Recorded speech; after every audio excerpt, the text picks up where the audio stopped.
Hey y'all, back with more tips for anyone who's new to using resin. In this video, I'm showing you the two different techniques that I use to pour my glitter lines. You get a different result with each technique, so just make sure you're paying attention.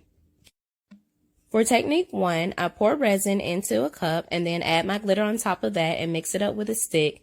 You want to make your combination really thick because the thicker it is, the less it's going to move when you actually pour it on your item. So I always go for a really thick, clumpy consistency, something like this.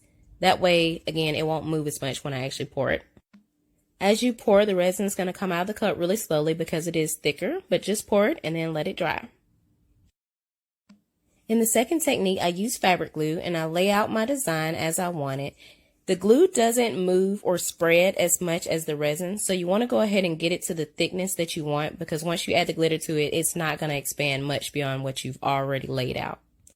Once you have your glue line drawn out the way you want it, you go ahead and sprinkle your glitter on it and make sure you cover it up all the way so you don't see any of the glue underneath, and let that dry.